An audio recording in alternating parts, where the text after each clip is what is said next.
Assalamualaikum warahmatullahi wabarakatuh. Saya Syahabuddin. Terima kasih banyak kerana anda berada di channel YouTube saya, dan terima kasih banyak jika anda telah tekan butang subscribe.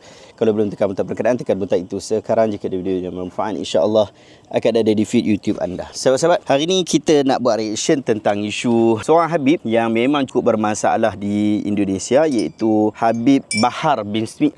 Dia ni isu gangster ada, vandalisme ada, macam-macam lah isu ada. Dan kali ini isu dia kahwin dalam keadaan kahwin siri, dia bagi kahwin yang tidak legal lah, illegal lah dekat Indonesia tu, bukan dengan KUH, Kementerian Agama lah. Jadi masalah apabila isteri dia yang dikahwinkan tu secara jalur yang tidak rasmi telah buat komplain. Menariknya sahabat-sahabat, isu ni macam-macam lah. Dia gunakan nama Habib itu dengan tujuan yang salah. Saya tengok dekat dalam YouTube Indonesia ni, ramai yang ulas isu ni dalam pelbagai segi. Cuma saya suka apa yang Guru Gembul ulas, cara dia ulas dan sebagainya. Jadi kita dengar apa yang Guru Gembul sebutkan dan kita ambil manfaat daripada kenyataan berkenaan. Assalamualaikum, selamat datang kembali di Guru Gembul Channel. Baraya, kita bersepakat tidak membicarakan masalah aib orang lain, pribadi orang lain, keluarga orang lain, dan urusan rumah tangga orang lain. Dan kita akan fokus pada masalah-masalah sosial dan masalah-masalah publik. Nah, dalam hal ini, ketika kemarin kontroversi mengenai rumah tangga Pak Habib Bahar itu mencuat dan kemudian menjadi viral, kita nggak akan bahas itunya, tetapi ada beberapa pernyataan dari keluarganya dan sikap dari Pak Habib Bahar yang nampaknya dikhawatirkan sekali untuk dicerna dan diterima oleh masyarakat. Itu adalah pernyataan-pernyataan yang sangat-sangat beracun, mengandung radioaktif tingkat tinggi. Jadi kita nampaknya harus memberikan penjelasan terkait dengan masalah-masalah itu agar orang-orang menjadi lebih paham dan tidak terjebak pada kejahatan. Tapi satu hal yang ingin ditekankan di sini kepada Pak Habib Bahar, mohon dengarkan. Video ini dibuat beberapa jam setelah Pak Habib Bahar menghubungi seorang atau beberapa orang pakar media. Pakar media yang dimaksud itu adalah orang yang biasa mengalihkan isu, orang yang biasa memviralkan sesuatu, dan orang yang justru bisa menghentikan keviralan. Nah, di Indonesia profesi seperti ini sudah marak dan digunakan oleh partai politik, digunakan oleh politisi, pejabat, dan sebagainya dengan tarif yang cukup besar. Nah, Pak Habib Bahar itu kemarin menghubungi orang yang dimaksud itu, minta tolong saya sekarang diserang, bagaimana caranya untuk begini dan begitu dan sebagainya. Ya, jadi ada potensi bahwa keviralan Pak Habib Bahar ini akan segera redup, segera reda karena ada upaya-upaya untuk menyembunyikan ini. Tetapi saya ingin menekankan kepada Pak Habib bahwa kalau kontroversi ini disebabkan justru oleh pribadi Pak Habib, bukan gara-gara ini viral atau diviralkan oleh pihak tertentu gitu. Jadi Pak Habib tolong sadar diri bahwa selama Pak Habib muncul di media, hampir tidak ada berita-berita positif yang berhubungan dengan Pak Habib. Pak Habib justru malah membawa nama Islam, membawa nama Nabi untuk terseret pada kontroversi yang menyakitkan dan mempermalukan kaum muslimin. Jadi mohon dipahami itu adalah hal pertama yang ingin saya sampaikan. Kemudian hal kedua yang ingin saya sampaikan kepada Pak Habib dan kepada para pendukungnya dan kepada Baraya semua adalah beberapa dekade yang lalu seorang seniman Sunda itu bikin sebuah lagu, judulnya adalah Jawara, Kang Dul Sumbang gitu ya, bikin lagu judulnya Jawara. Intinya itu apa? Intinya dalam video itu beliau mengkritik ada seorang preman yang mengeluh-elukan kekuatan fisiknya, yang mengeluh-elukan rasa takut orang lain pada dirinya. Tetapi di sisi lain bahkan keluarganya tidak sanggup dia ayomi, bahkan keluarganya tidak sanggup dia nafkahi. Kata Pak Dul Sumbang, itu tuh adalah Jawara Banji. Jadi mereka tuh adalah laki-laki yang sama sekali tidak menunjukkan karakteristik kejantanan sebagai seorang laki-laki.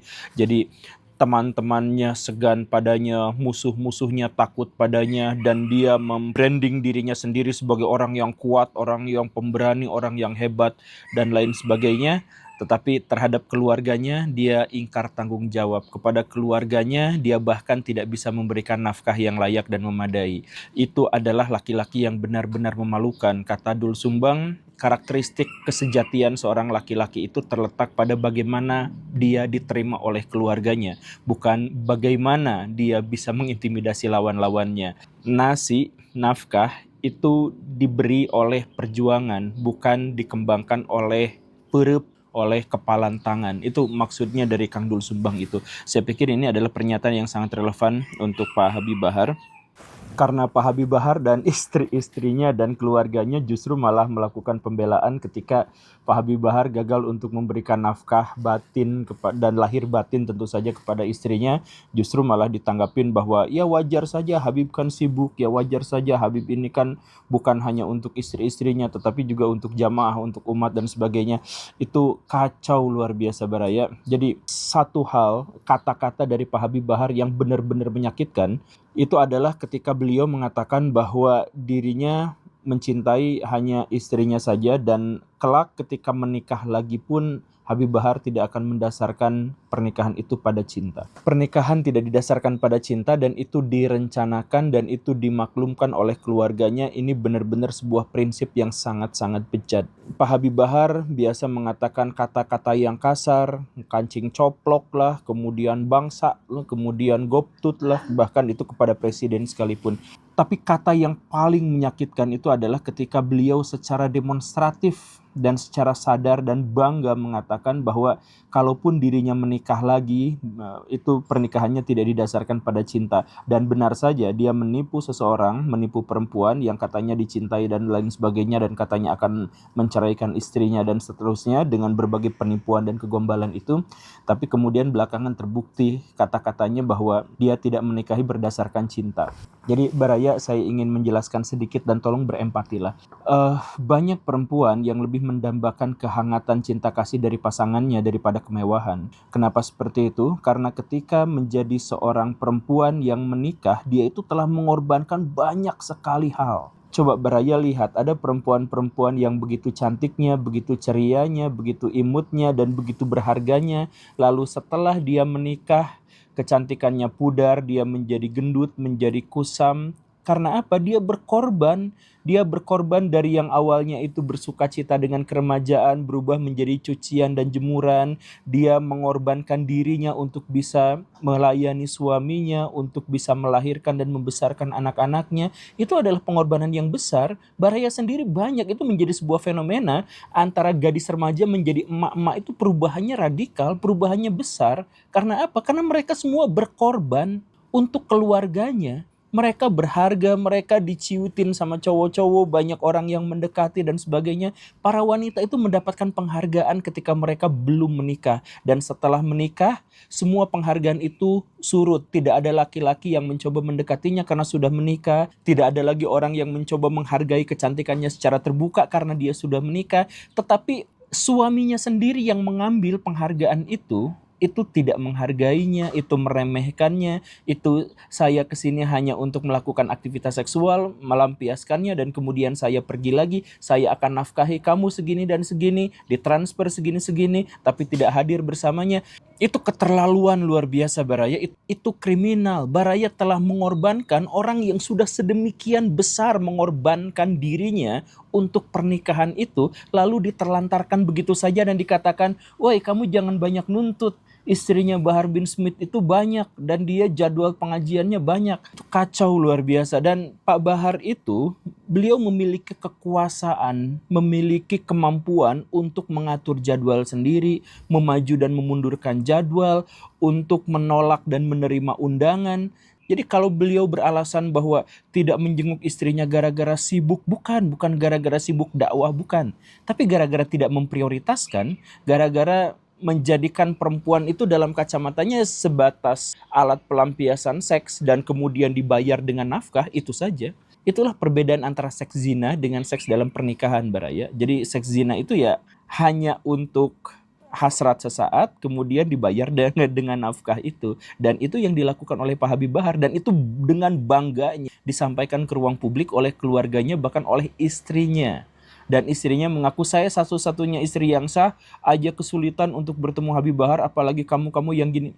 Itu bejat Baraya, itu komentar itu muncul dari pikiran yang benar-benar bejat. Dan kalau saya harus menyampaikan, mungkin ada kemungkinan Pak Habib itu tidak merasakan anugerah terbesar. Jadi Baraya, buat kebanyakan laki-laki, dia mencari nafkah, dia sibuk di luar dan sebagainya. Dan anugerah terbesarnya itu adalah ketika dia pulang ke rumah, dia punya tempat pulang. Betul. punya tempat pulang, disambut oleh istrinya yang merindukan, disambut oleh anak-anak yang antusias. Itu adalah anugerah yang sangat luar biasa buat seorang laki-laki. Jadi anggaplah bahwa laki-laki itu punya otoritas karena dia yang menafkahi, bahwa si perempuan itu terlalu lemah fisiknya sampai tidak bisa membantu. Anggaplah seperti itu. Tapi buat seorang laki-laki, tempat pulang ke rumah, ada sambutan dan kemudian berbagi cerita dan keceriaan dengan keluarganya, itulah yang diberikan oleh istri, itulah yang diberikan oleh wanita yang dinikahinya. Ada anak-anak yang memberikan kebaikan, ada istri yang memberikan senyuman. Itu adalah sesuatu yang luar biasa. Mungkin Pak Bahar tidak pernah mengalami hal seperti itu. Jadi ke istrinya sibuk dan sebagainya gitu ya.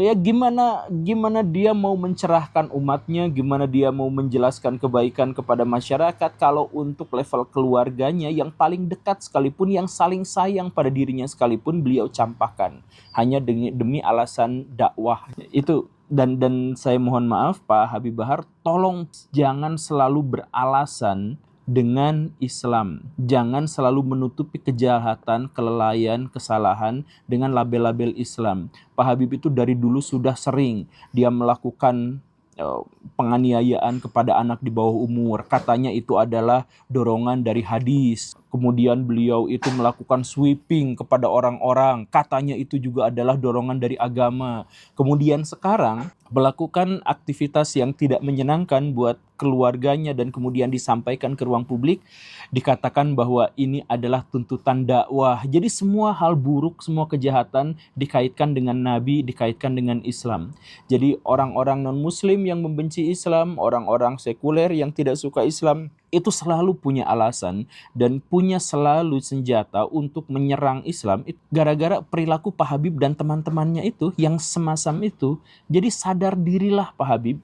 Tapi kalau Pak Habib itu sulit sekali untuk sadar, maka saya mewajarkan dalam hal, ya sepertinya Pak Habib itu sejak kecil memang dibesarkan di keluarga dan di lingkungan yang menganggap dirinya itu suci, menganggap bahwa dirinya keturunan Nabi. Dan karena itu nampaknya sejak kecil Pak Habib itu semua permintaannya itu dikabulkan, semua ketidaksukaannya itu disingkirkan. Dan karena itulah maka beliau itu sampai dewasa, sampai besar pongah luar biasa dan tidak bisa memahami apa yang terjadi, tidak bisa berempati dan terlalu besar egonya. Ya mungkin karena sejak kecil kakinya diciumi, sejak kecil dipanggil Habib, orang-orang berjalan di depannya dengan bungkuk dan tidak mau membelakangi. Mungkin karena seperti itu, didikan orang tua mungkin seperti itu, didikan lingkungannya seperti itu, didikan pesantrennya mungkin seperti itu, mungkin ya. Yang akhirnya menyebabkan Pak Habib itu begitu pongahnya dan mendasarkan semua atribut-atribut adab dan moral itu pada dirinya sendiri. Jadi kalau ada orang lain cium kakinya, itu disebutnya sebagai adab. Tetapi ketika dia melakukan persekusi kepada pihak lain, itu pun masih disebut sebagai adab. Jadi adab itu adalah semua hal yang berhubungan dengan dirinya dan untuk kepentingan dirinya saja. Jadi iya karena memang sejak kecil diglorifikasi. Kita menemukan ada banyak kasus orang di dunia yang sejak kecil dianggap suci, dianggap besar, dan akhirnya ketika sudah dewasa dia tidak bisa memahami orang lain, tidak bisa berempati, tidak bisa, ya seperti Pak Habib, dia tuh sebenarnya di belakang layar itu ketakutan. Dia sampai minta bantuan sama ahli media gitu untuk meredam masalah-masalah ini, kan dia ketakutan, tapi di luar dia kelihatan congkak dan sebagainya. Dia nggak ngerti bahwa kontroversi selama ini yang diarahkan padanya itu tidak terkait dengan masalah-masalah luar, tidak terkait dengan konspirasi, ada penembakan dan sebagainya, bukan. Tapi gara-gara dirinya memang sangat-sangat kontroversial dalam hal beliau itu selalu memberikan contoh yang begitu buruknya kepada masyarakat atas nama Islam. Ini ada kucing. Nah ini kucing pun dia tahu adab. jadi Baraya, ini kita mungkin tidak bisa menyalahkan Pak Habib Bahar sepenuhnya karena memang perilakunya, tapi kita mungkin bisa menyadarkan para pengikutnya. Para pengikut Pak Habib Bahar, tolong jangan hanya gara-gara beliau mengklaim keturunan Nabi, jangan hanya gara-gara beliau mengklaim sebagai ulama, kemudian kita ikutin semua kemauannya dan kemudian kita layani semua kebutuhannya, bahkan kebutuhan-kebutuhan yang penuh dengan kemaksiatan. Ya Meng ya. Justru sebaliknya, kalau ada orang yang sampai mengaku sebagai cucu Nabi, keturunan Nabi, atau orang yang suci dan sebagainya, kawal moralnya, kawal etikanya. Jangan sampai dia mempermalukan leluhurnya, dan jangan sampai dia mempermalukan agama dan bangsanya. Terima kasih karena sudah menyimak. Okey, Alhamdulillah kita dah dengar ulasan yang panjang daripada Guru Gembul. Yang saya fikir ulasan beliau adalah ulasan yang relevan berkaitan tentang isu ni. Sebab Habib Bahar ni memang ada masalah banyak daripada sudut etika, attitude dan sebagainya, cara dia berbisnes dan sebagainya, yang kita tahu bahawa dia telah menconteng arang kepada nama atas nama Islam. Banyak kali dan banyak kes telah terbukti hal berkenaan. Dan saya suka apabila permulaan Guru Gembul bila dia sebut tentang isu, dia kata kita tak nak pergi kepada kepribadian seseorang dengan maksud kita tak nak tuju kepada hal-hal yang tak sepatutnya kita korek lah. Macam isu dalaman keluarga, apa yang berlaku di dalam keluarga, yang tidak ada di dalam media sosial, sepatutnya ia tidak dikorek lah. Tetapi apabila dia telah menjadi satu kesan, telah memberikan kesan kepada masyarakat dan orang pun telah berbicara berkaitan tentangnya, maka tidak elok dan tidak mulik apabila agamawan tidak memberikan penjelasan berkaitan tentang isu. Saya harap sangat-sangat sebenarnya apabila isu ini berlaku di Indonesia,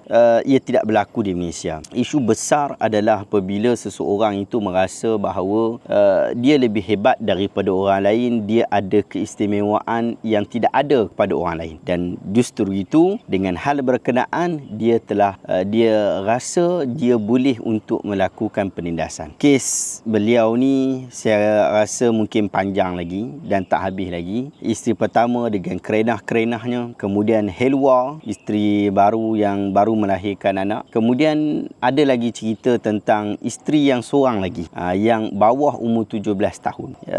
Benda ni pun yang telah dikupas oleh Harry Pras. Benda macam ni sepatutnya tidak berlaku kepada golongan agamawan, tapi apabila ia berlaku, sepatutnya ia dapat berhenti sampai ke sekadar itu sahaja. Kita tak nak benda ni berlanjutan kerana ia akan memberikan kerosakan terhadap agama. Sahabat yang nak tambah ilmu pengetahuan berkaitan Nabi SAW, demikian juga carian data untuk memastikan status hadis Nabi SAW, saya cadangkan anda untuk dapatkan combo buku yang saya tengah kempen sekarang, iaitu yang pertama buku Sirah Nabi Ar-Rahiqul Makhtum, yang kedua buku Asas Ilmu Hadis, yang ketiga e-book buku 50 kisah menarik riwayat Imam Al-Bukhari, yang mana ketiga buah buku ini harganya adalah RM108, tapi kita bagi dengan harga RM79 sahaja sempena akhir tahun ini. Sahabat-sahabat, dapatkan buku ni, WhatsApp nombor saya 0133023316 ataupun pergi dekat link Shopee, TikTok ataupun dapatkan terus di kedai kami di Saujana Utama, Sungai Buloh. Terima kasih banyak. Jumpa lagi dalam video reaksi seterusnya. Assalamualaikum warahmatullahi wabarakatuh.